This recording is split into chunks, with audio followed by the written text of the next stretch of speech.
2026 தங்கம் வாங்கலாமா வேணாமா? தங்கத்தை பற்றி எல்லாரும் ஒவ்வொரு நாளும் ஒவ்வொரு விதமான தரவுகள் கொடுக்கலாங்க. ஆனால் உண்மையாலுமே தங்கத்தை பற்றின ஒரு ஃபுல் டீட்டெயில் நான் சொல்ல போகிறேன். வழக்கமும் இல்லை, இழுக்கவும் இல்லை. தங்கத்தை நம்பலாமா வேணாமா? தங்கம் நமக்கு சேஃபாக, அது இந்த டைம் வாங்கலாமா, இல்லை இன்னும் கொஞ்ச நாள் கழிச்சு இறங்குமா, மாறுதல்கள் வருமா அப்படின்ற தகவலை பற்றி தான் நம்ம பார்க்க போகிறோம். மறக்காமல் நம்ம சேனலை சப்ஸ்கிரைப் பண்ணிக்கோங்க. இன்றைக்கி தங்கத்தை பற்றி தான் பார்க்க போகிறோம். வாங்க வீடியோக்குள்ளே போகலாம். வணக்கம் மக்களே. இன்றைக்கி நம்ம கோல்டுடைய க்ரோத் என்ன, கோல்டுடைய ஹிஸ்ட்ரி என்ன, கோல்டு வேல்யூவா, கோல்டாக வாங்குறது பரவாயில்லையா, இல்லை கோல்டு கோல்டில் வாங்குறது பரவாயில்லையா, கல்யாணம் ஆகிறது கல்யாணத்துக்காக நகை எடுத்து வைக்கிறாங்க பார்த்தீங்களா, அவங்க செய்யக்கூடிய சின்ன சின்ன மிஸ்டேக்ஸ் என்ன, கோல்டுடைய ஹிஸ்ட்ரி என்ன, கோல்டு இப்போ வாங்கலாமா, இந்த மாதிரி விலை ஏற்றம் ஏறிட்டு இருக்க நேரத்தில் கோல்டை வாங்கலாமா, கோல்டு சேவ் பண்ணுறது உண்மையா இல்லை அது ஒரு பொய்யா அப்படின்ற தகவலை பற்றி தான் இன்றைக்கி நம்ம ஃபுல்லாக பார்க்க போகிறோம். மறக்காமல் நம்ம சேனலில் ஃபுல்லாக வீடியோ ஸ்கிப் பண்ணாமல் பாருங்கள். இந்த வீடியோ உங்களுக்கு மற்ற பெரிய பெரிய ஜாம்பவான்கள்லாம் பேசியிருக்கலாம், கேட்டிருப்பீங்க. வாரம் டெய்லி ஒரு வீடியோ போடுறாங்க, கோல்டு சில்வர் கோல்டுன்னு மாற்றி போட்டு வியூஸ் ஏற்றிக்கலாம். பட் நம்ம அந்த மாதிரி இல்லை. தெளிவாக கோல்டுடைய ஹிஸ்ட்ரி என்ன, கோல்டு எப்படி வாங்கலாம், கோல்டாக வாங்கலாமா இல்லை கோல்டாக வாங்கலாமா, புதுசாக கல்யாணம் ஆக போகிறவங்க செய்யக்கூடிய மிஸ்டேக்ஸ், அதாவது கோல்டு சேவ் பண்ணுறாங்க கல்யாணத்துக்குன்னு வாங்கக்கூடிய கோல்டில் செய்யக்கூடிய மிஸ்டேக்ஸை பற்றி தான் இன்றைக்கி அலசி ஆராய்ச்சி ஒரு ரிப்போர்ட் எடுத்துகிட்டு வந்திருக்கோம். கண்டிப்பாக அது யூஸ்ஃபுல்லாக இருக்கும். வீடியோ ஃபுல்லாக பாருங்கள். வாங்க வீடியோக்குள்ளே போவோம். உண்மை தகவலை ஆராய்ஞ்சு மக்களுக்கு தேவையான உண்மை கருத்துக்கள், மைய கருத்துக்களை அலசி ஆராய்ஞ்சு எழுதி மக்களுக்கு தரவப்பட்ட ஒரு காகிதமாக இல்லாமல் அது ஒரு கதையாக வடிவமைத்து மக்களின் கையில் உள்ளங்கையில் இருக்கும் உங்கள் தொலைபேசிக்கு கொண்டு வருவதே எனது நோக்கம். இதுவே என் படைப்பு. ஆம், நான் உங்கள் நவீன் ஃபேக்ட் ஹப். ஏன் கோல்டு இவ்வளோ வேல்யூவில் இருக்குது? உலக நாடுகள்லேருந்து எல்லாருமே இந்த கோல்டு இவ்வளவு தலையில் வச்சு தூக்கி வச்சு கொண்டாடக்கூடிய காரணம் என்ன? நம்ம மட்டும் இல்லை, கிட்டத்தட்ட ராஜாக்கள் காலத்திலேருந்தே தங்கத்துக்கான வேல்யூ இப்படியே இருக்கிறதுக்கான காரணம் என்ன? கோல்டோட ஹிஸ்ட்ரி பற்றி தான் சிம்பிளாக இப்போ பார்க்க போகிறோம். ஏன் எதை நான் பார்க்குறோன்னா, ஃபஸ்ட்டு அதனுடைய வரலாறு தெரிஞ்சால் தான் அதனுடைய வேல்யூ தெரியும். ஸோ ஃபர்ஸ்ட் ஆஃப் ஆல் பார்த்திங்கன்னா, கோல்டு சீக்கிரம் உங்களுக்கு ஒரு மக்கி போகிறதோ இல்லை வெளுத்து போகிறதோ இந்த மாதிரியான ஒரு விஷயம் கிடையாது.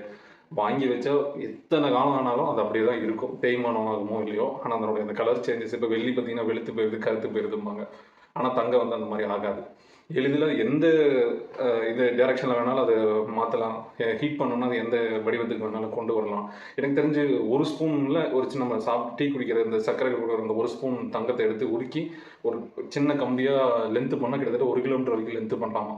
அதனுடைய ஒரு மெட்டல் வியூ பார்த்திங்கன்னா அந்தளவுக்கு இருக்குது. பொதுவாகவே நம்ம சூரிய குடும்பத்தில் எடுத்துக்கிட்டிங்கன்னா, விலை மதிக்கக்கூடிய ஒரு பொருள் அப்படின்னு வேல்யூவான ஒரு பொருள் எதுன்னு பார்க்கணும் அப்படின்னா மரத்தை தான் சொல்லுவோம். ஏன்னா மரம் மற்ற எந்த கேலக்சிலையுமே கிடைக்காத ஒன்று. ஆனால் அதையும் தாண்டி ஒரு மெட்டலுக்கு இவ்வளோ வேல்யூ இருக்குன்றது கோல்டுக்கு மட்டும்தான். கோல்டோடைய மதிப்புன்றது ஒவ்வொரு நூற்றாண்டுலேயும் ஒவ்வொரு பல்லாயிரம் ஆண்டுகளுக்கு முன்னாடி இருந்து பார்க்கக்கூடிய காரணம் இந்த ரீசன் தான். பார்த்திங்கன்னா அது கலர் வெளுக்காது, உடையாது, இதெல்லாம் இருக்கிறதுனால தான் அது எல்லா நாடுகளுமே, சீனா, ரஷ்யா போன்ற நாடுகள்லாம் பார்த்திங்கன்னா பல கோடி இப்போ கொட்டி தங்கத்தை வாங்கி சேர்த்து வச்சுட்டு இருக்காங்க.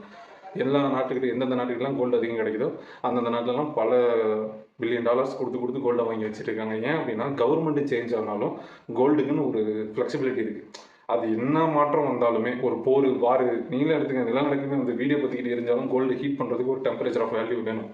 அப்படி இருக்கும்போது ஒரு பத்திரம் கூட பற்றிக்கிட்டு எரியலாம், ஆனால் கோல்டு எரியுமா? எரியாது. ஸோ அதுக்குன்னு அது ஒரு அசட்டு. அசையும் சொத்து அசையாத சொத்துலாம் கிடையாது. அது ஒரு விலை மதிப்புக்கு இல்லாத ஒரு சொத்தாகவே வாங்கி இப்போ வச்சுட்டு இருக்காங்க. ஸோ கோல்டுக்கான வேல்யூ இன்க்ரீஸ் ஆகக்கூடிய காரணம் இதுதான். கோல்டோடைய வேல்யூ ரேட் ஏன் ஒரு நாள் இப்படி ஒரு சல்லுன்னு ஏறுது, இல்லைன்னா சல்லுன்னு இறங்கல, ஏறுதுலேருந்து ஒரு 10% 5% தான் இறங்குது. இதுக்கான காரணம் என்ன, ரீசன் என்ன அப்படின்னு பார்த்தீங்கன்னா, கோல்டு உண்மையாலுமே இந்தியாவில் ஒரு உற்பத்தி செய்யக்கூடிய பொருள் கிடையாதுங்க. உலகத்துலேயுமே சரி, உற்பத்தியால் ஒரு பொருள் உருவாகுது அப்படின்னா அது கோல்டு கிடையாது. அது ஒரு கனிம வளம் மாதிரி தான். அதுக்கு எங்கேயாவது கிடைக்கிற இடத்துல மட்டும்தான் எடுக்கிறாங்க. ஸோ இந்தியாவை பொறுத்த வரைக்கும் கோல்டு நம்ம இந்தியாவில் எங்கேயும் நொண்டி எடுக்கலை. கோல்டு வெளியிலேருந்து தான் நம்ம இம்போர்ட் பண்ணிகிட்டு இருக்கோம். ப்ளஸ்ஸு இந்த விலையேற்றத்துக்கான காரணம் என்ன அப்படின்னா, ஒவ்வொரு நாட்டுக்கும் நடக்கக்கூடிய போர்கள், விலைவாசி ஏற்றம், ஷேர் மார்க்கெட்டோட இன்வெஸ்ட்மெண்ட்டு, ஒவ்வொரு நாட்டுக்கும் இன்னொரு நாட்டுக்கும் திடீர்னு ஜிஎஸ்டி வரி விதிப்பு, நாட்டு பிரச்சனைகள் நடக்கிற டைம்லலாம் கோல்டோட விலை ரொம்ப உச்சத்தை தொட்டுட்டும் இருக்குது, போயிட்டும் இருக்குது. ஸோ கோல்டு அது ஒரு அசட்டு, ஒரு இன்வெஸ்ட்மெண்ட் அசட். அது ஒவ்வொரு நாட்டுக்கும் ஒவ்வொரு நாட்டிலலாம் சுத்தமாக தங்கமே எடுக்கிறது கிடையாது. அதனால் வந்து ஒவ்வொரு நாட்டுமே ஒவ்வொரு நாட்டுக்கிட்டேருந்து வாங்கிட்டு தான் இருக்காங்க. ஸோ நீங்கள் நினைக்கிற மாதிரி கோல்டு வந்து போர்கள்லாம் சமாதானம் ஆகிட்டோம், இல்லை பேச்சுவார்த்தைலாம் நடந்து முடிச்சதுன்னா கோல்டு வந்து ரேட்டு கம்மியாகும்னு நினைக்கிறது தவறு. அதுக்கு வாய்ப்பே கிடையாது. கோல்டு இன்க்ரீஸ் ஆக காரணம் ஷேர் மார்க்கெட்டோட இது, ப்ளஸ் வந்து பார்த்திங்கன்னா ஒரு வார், மக்களுக்குள்ள நடக்கிற பிரச்சனை, ஒவ்வொரு நாட்டுக்கும் இருக்கக்கூடிய இப்போ ஜிஎஸ்டி பிரச்சனை, இதனால் கோல்டோட விலை இருக்க ஏறிக்கிட்டு தான் போக வாய்ப்பு அதிகம் இருக்குது. கோல்டை வந்து டிஜிகோல்டாக வாங்கலாமா, இல்லை வந்து ஒரு கோல்டு பொருளாக எடுக்கலாமா அப்படிங்கிறத பற்றி தான் பார்க்க போகிறோம். ஃபஸ்ட்டு வந்து பார்த்திங்கன்னா கோல்டு நகையாக எடுக்கிறது பரவாயில்லையா இல்லையா அப்படின்னு பார்த்தீங்கன்னா, கோல்டுடைய ஹிஸ்ட்ரி தெரிஞ்சிருப்பீங்க. கோல்டு நகையாக எடுக்கிறதுனால, தங்கத்தை நகையாக எடுக்கிறதுனால என்ன ஒரு பெனிஃபிட் அப்படின்னா, நீங்கள் வந்து அதை யூஸ் பண்ணிக்கலாம். இப்போ வந்து பார்த்திங்கன்னா இந்தியாவை பொறுத்த வரைக்கும் தங்கம் ஒரு எமோஷ்னல். ஒரு நல்லது கெட்டதுக்கு போட்டு போவீங்க, எங்கேயாவது ஒரு இடத்துல தன்னுடைய பலத்தை காமிக்கிறது, தன்னுடைய வாழ்வாதார வளர்ச்சியை காமிக்கிறதுக்கெலாம் தங்கம் வந்து ஒரு வெளிப்படையாக காமிக்கக்கூடிய ஒரு பொருளாக வந்து எல்லாருக்குமே தெரிஞ்சிட்டு இருக்கு. அது ஒரு எமோஷனல் கனெக்ட். கோல்டுங்கிறது வந்து உமன்ஸுக்கோ இல்லை ஜென்ஸுக்கோ கோல்டுன்னு போடுறப்போ தன் உடம்புல எவ்வளோ ரிங்ஸ் யூஸ் பண்ணலாம், பட் வந்து ஒரு கோல்டு ரிங் போடுறப்போ அது ஒரு அன்றைக்கி தான் கையை நல்லா ஆட்டிலாம் நிறைய பேர் பேசுகிறது நீங்கள் பார்த்துருப்பீங்க. ஸோ அது அந்த விதத்தில் நீங்கள் யூஸ் பண்ணிக்கலாம். இப்போ நீங்கள் ஒரு 1 கோடி ரூபாய்க்கு இல்லை ஒரு 10 லட்ச ரூபாய்க்கு ஒரு ஏரியாவுடைய பத்திரத்தை வாங்கி வச்சுருக்கீங்கன்னா அது கழுத்தில் மாட்டிட்டு சுற்ற முடியுமா? முடியாது. ஆனால் ஒரு 1/4 பவுன் 1/2 பவுன் ஒரு ரிங் எடுத்தால் கூட அதை வந்து நீங்கள் யூஸ் பண்ணிக்கலாம். பட் ஆனால் வந்து இன்வெஸ்டர்ஸுக்கும் யூசர்ஸுக்கும் எது பெனிஃபிட் அப்படின்னு பார்த்தீங்கன்னா, என்னை பொறுத்த வரைக்கும் இன்வெஸ்டர்ஸ், நான் கோல்டு இன்வெஸ்ட்மெண்ட் தான் பண்ண போகிறேன், அது யூசேஜ் கம்மி தான் அப்படின்னீங்கன்னா, உங்களுக்கு வந்து காயினாக வாங்கிக்கிறது இல்லை பிஸ்கெட்ஸாக வாங்கிக்கிறது தான் பெஸ்ட்டு. ஏன் அப்படி சொல்கிறேன்னா, உங்களுக்கு செய்கூலி சேதாரத்துக்கான சார்ஜஸ் பிடிக்க மாட்டாங்க. இல்லை எனக்கு வந்து நிறைய கோல்டு இருக்குது, நான் வந்து யூசேஜ் பர்பஸுக்கும் வேணும் அப்படிங்கிறவங்க நீங்கள் வந்து ஒரு பொருளை வாங்கிக்கலாம். இப்போ நீங்கள் வந்து இன்னொருத்தரும் கேட்கலாம், இப்போ நான் வந்து கோல்டை வந்து நான் காயினாக வாங்குறேன் இல்லை பிஸ்கெட்டாக வாங்குறேன்னா அதை பேங்க்கில் வைக்க முடியாது. நீங்கள் ரிட்டன் அதை சேல் பண்ணிவிட்டு தான் அந்த கேஷை யூஸ் பண்ணிக்க முடியும். பேங்க்கில் வைக்கிறதுக்கு ஒரு வேல்யூ பண்ணணும். என்ன பண்ணணும்னா அதோட ஒரு மதிப்பை கூட்டணும். அந்த காயினில் அதே பேங்க்கில் போய் ஜஸ்ட் ஒரு 500 கொடுத்தீங்கன்னா அந்த காயினில் மேலே நம்ம டாலர் போட்டுக்கிற மாதிரி ஒரு செட்டப் ஒன்று வச்சு கொடுத்துருவாங்க. அப்படி வைக்கும் போது உங்களுக்கு உங்கள் கோல்டுக்கான வேல்யூ வந்து அப்படியே நீங்கள் வந்து செய்கூலி சேதாரத்துக்கு என்ன சார்ஜஸ் பண்ணுறாங்களோ ஸோ அதே சார்ஜஸ் தான் உங்களுக்கும் பண்ணுவாங்க. ஆனால் இன்வெஸ்டர்ஸுக்கு கோல்டு காயின் தான் பெஸ்ட்டு. பட் வந்து எமோஷனலாக யூஸ் பண்ணிக்கிறவங்களுக்கு இந்த மாதிரி காயின்ஸ் தான், இந்த மாதிரி நகைகள் தான் வாங்கி வச்சுக்கிறது பெஸ்ட்டுன்னு நான் நினைக்கிறேன். அதுதான் உண்மை. கோல்டை வந்து டிஜிகோல்டில் வாங்காமல் காயினாவோ நகையாவோ எடுக்கிறோம். அதில் எது உண்மையான தங்கம் அப்படின்னு கண்டுபிடிக்கணும்னா, உங்களுடைய நகையில் பின்னாடி BISன்னு சொல்லி இருக்கும். அந்த BIS எதுக்கு அப்படின்னா, உங்கள் தங்கத்தோடைய தரத்தை மதிப்பிடக்கூடியது அதுதான். 22 கேரட்டா, 24 கேரட்டா, 19 கேரட்டான்னு ஜட்ஜ் பண்ணக்கூடியது அதுதான். அந்த சீல் இருந்தால் தான் அந்த தங்கத்தை வந்து நீங்கள் வாங்கணும். அதுதான் உங்களுக்கு மஸ்ட்டு சேஃபும் கூட. ஏன் அப்படின்னா, அந்த சீல் இல்லை, இப்போ நான் வாங்கின தங்கத்தில் அந்த சீல் இல்லை அப்படின்னா அது வந்து ரீவேல்யூ போகிறது ரொம்ப கம்மி. ப்ளஸ் வந்து அந்த கோல்டு உண்மையாலுமே பியூர் கோல்டுலேயே செஞ்சதா அப்படின்னு பார்த்தா அது தெரியாது. நீங்கள் வெள்ளியோட எதை கலப்படம் பண்ணாலும் வெள்ளியோட வேல்யூ அப்படியே தான் இருக்குங்க. ஆனால் தங்கத்தோட எந்த மெட்டலையும் அவ்வளோ சீக்கிரம் கலக்க முடியாது. அதில் சில சீட்டிங் வேணால் பண்ணலாம். ஆனால் இருந்தாலுமே அரசாங்கத்தால் அங்கீகரிக்கப்படக்கூடிய தங்கத்தை நம்ம பியூராக கண்டுபிடிக்கணும் அப்படின்னா BIS முத்திரை இருக்கணும். அந்த முத்திரை இருக்கக்கூடிய தங்கத்தை கொஞ்சம் பார்த்து பின்னாடி நீங்கள் கோல்டு பிஸ்கெட்ஸில் இருக்கும், கோல்டு காயின்லேயும் இருக்கும், நகைகளையும் பின்னாடி BISன்னு ஒரு முத்திரை சீல் இருக்கும். அதை பார்த்துட்டு நீங்கள் வாங்கிக்கிறது தான் உண்மையாலுமே வேல்யூ. இப்போ கோல்டு வந்து டிஜிகோல்டாக வாங்கலாம். அதாவது எப்படின்னா, இப்போ மொபைலில் வந்து வாங்கிட்டு இருக்க யங்ஸ்டர் சைடு ட்ரெண்ட் ஆகிட்டு இருக்கிறது டிஜிகோல்டு ஆப். இந்த ஆப்லலாம் பார்த்தீங்கன்னா நிறைய ஆப்பில் வந்து கோல்டு நீங்கள் வாங்கிட்டு 1 கிராம் 2 கிராம் ஆனதுக்கப்புறம் நீங்கள் வந்து அது காயினாக ரிட்டர்ன் பர்ச்சேஸ் பண்ணிக்கலாம், இல்லை கோல்டு ஏதாவது திங்ஸாக கூட பர்ச்சேஸ் பண்ணிக்கலாம். ஸோ இதோட அட்வான்டேஜ் டிஸ்அட்வான்டேஜ் என்ன அப்படின்னா, இப்போது லாங் டேர்ம் இன்வெஸ்ட்மெண்ட்டு டெய்லி 100 ரூபா போட்டோம்னா இன்றைக்கி தங்கம் விலைக்கு வந்து பார்த்திங்கன்னா ஒரு நாளைக்கு 2000 3000 ஆகுது. ஒரு நாளும் ப்ரைஸ் சேஞ்சஸ் வந்துகிட்டே இருக்கும். ஸோ அப்படி பார்க்கும்போது உங்களால் டக்குன்னு க்ரோத்தை கொடுக்க முடியுமா அப்படின்னா அது கொஞ்சம் கஷ்டம் தான். ஆனால் யங்ஸ்டர்ஸ்கிட்ட இது வந்து வளர்ந்துட்டே வந்துட்டு இருக்கக்கூடிய ஒரு விஷயம். நிறைய பேர் இப்போ வந்து டிஜிகோல்டில் நிறைய பர்ச்சேஸ் பண்ணுறாங்க. டெய்லி இன்வெஸ்ட்மெண்ட்டுங்கிறத விட இப்போ மந்த்லி சேலரி வருதுன்னா ஒரு இத்தனை பர்சன்டேஜ் வந்து கோல்டில் போட ஆரம்பிச்சிருங்க. அது வந்து உங்களுக்கு ஒரு பெனிஃபிட். டிஜிகோல்டு வந்து உண்மையாலுமே ஒரு லாங் டேர்ம் சேஃப் ஜேர்னிக்கு வந்து இது ஒரு நல்ல பிளாட்ஃபார்ம்னு சொல்லலாம். நான் வந்து ரொம்ப நாளைக்கு சேர்க்க போகிறேன் அப்படின்னீங்கன்னா நீங்கள் சேர்த்துக்கிட்டே இருக்கலாம், அதெல்லாம் எந்த பிரச்சனையும் இல்லை. பட் வந்து ஷார்ட் டேர்மில் வேணும் அப்படின்னா எப்படி ஒரு நல்ல பெனிஃபிட் சொல்லணும், உங்களுக்கு சேலரி இருந்தால் சேலரி டக்குன்னு இன்வெஸ்ட்மெண்ட் பண்ணி கோல்டு வாங்குங்க. இல்லைனா வீட்டில் இருக்கிற கோல்டெல்லாம் கொண்டு போய் பேங்க்கில் வச்சுருங்க. கம்மியான இன்ட்ரெஸ்ட் எங்கே தராங்களோ அங்கே வச்சுட்டு அந்த வேல்யூ அமௌண்ட் எடுத்துகிட்டு போய் ஒரு கோல்டு வாங்கி வச்சுட்டிங்கன்னா கம்பேர் பண்ணும்போது 1 இயர்க்கான இன்ட்ரெஸ்ட்டை விட கோல்டோட ரேட் அதிகமாக ஏறி இருக்கும்.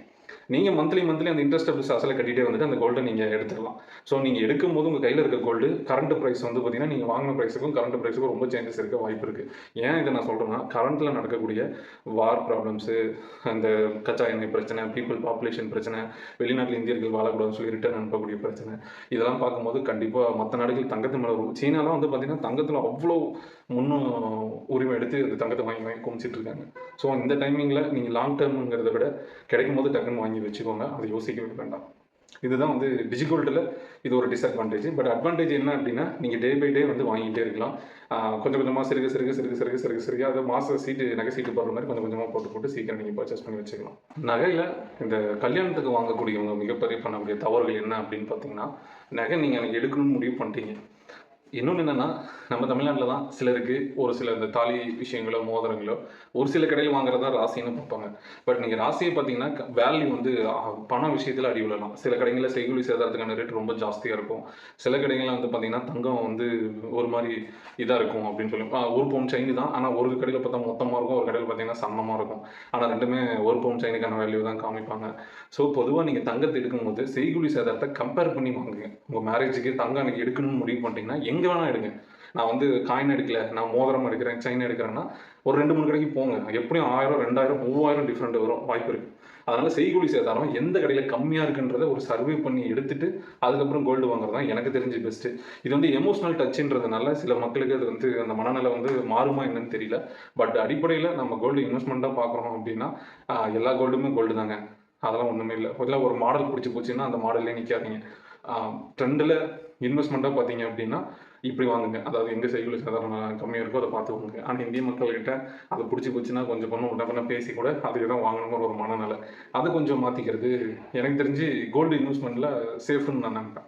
ஃபைனலாக வீடியோவோட முடிவுக்கு வந்துட்டோம்.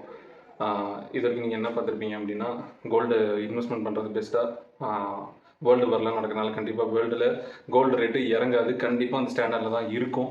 ப்ளஸ் வந்து டிஜிகோல்டு வாங்கலாமா, இல்லை கோல்டு வந்து காயினா பிஸ்கெட்ஸா இல்லை நகையை வாங்கலாமான்றது நீங்களாம் தெரிஞ்சிருப்பீங்க. எனக்கு தெரிஞ்சு இன்வெஸ்டராக நீங்கள் கோல்டை பார்த்தீங்கன்னா பிஸ்கெட்ஸாக கோல்டு காயின்ஸாக வாங்குங்க. இல்லை அது எமோஷனலாக நான் யூஸ் பண்ணணும் அப்படின்னா கம்பல்சரி நீங்கள் உங்களுக்கு பிடிச்ச நகைகளாக நீங்கள் எடுத்துக்கோங்க. மேரேஜ் பண்ணுறவங்க செய்கூலி சேதாரத்தை பார்த்து தெரிஞ்சுக்கிட்டு போங்க.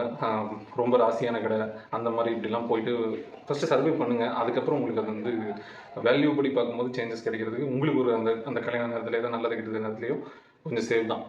அதான் நான் சொல்லுவேன். பொதுவாகவே கோல்டுன்னு இப்போ பார்த்துக்கிட்டிங்கன்னா கோல்டு ஒரு உண்மையிலுமே ஒரு சேஃப்டியான ஒரு அசட்டு தான், ஒரு நம்பிக்கையான அசட்டு தான். அது வந்து நீங்கள் இல்லை கண்டிப்பாக தங்க விலை இறங்கும் அப்படின்னு நீங்கள் நம்பாதீங்க. இது வந்து விவசாய பொருள் அறுவடை பண்ணுற மாதிரியோ இல்லை இங்கேருந்தோ நம்ம இந்தியாவில் இருக்கக்கூடிய மைண்ட்ஸ்லேருந்து எடுக்கும் போதோ இல்லை எலெக்ஷனை பேஸ் பண்ணி அது கோல்டு விலை இறங்கும்னு யாராவது சொன்னாங்கன்னா நம்பாதீங்க. நம்ம கிட்ட கோல்டோடைய மற்ற நாட்டில் ஏற்றி வச்சிருக்க வேல்யூட நம்ம நாட்டில் கோல்டோட நம்ம ஸ்டோரேஜ் பண்ணி வச்சிருக்க கோல்டோடைய டன் வந்து வெயிட் கம்மி தான். ஸோ மற்ற நாடுகள் எல்லாமே தங்கத்தை தான் இப்போ வந்து கேட்குறாங்க. எந்த ஒரு பொருளை நீங்கள் வெளிநாட்டில் ஏற்றுமதி இறக்குமதி பண்ணுறதா இருந்தாலும் டாலருக்கு நிகரான மதிப்பில் கோல்டு தான் மிகப்பெரிய இடத்த பிடிச்சிட்ருக்கு. ஸோ தங்கம் தான் உங்களை ஆள போகுது. அது கொஞ்சம் நீங்கள் எப்படிலாம் வைக்கணும், என்னெல்லாம் பண்ணணுங்கிறத கண்டிப்பாக தெரிஞ்சுக்கோங்க.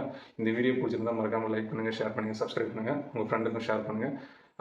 கோல்டு தான் கண்டிப்பாக ஒரு நல்ல இன்வெஸ்ட்மெண்ட்டுன்னு நான் நினைக்கிறேன்.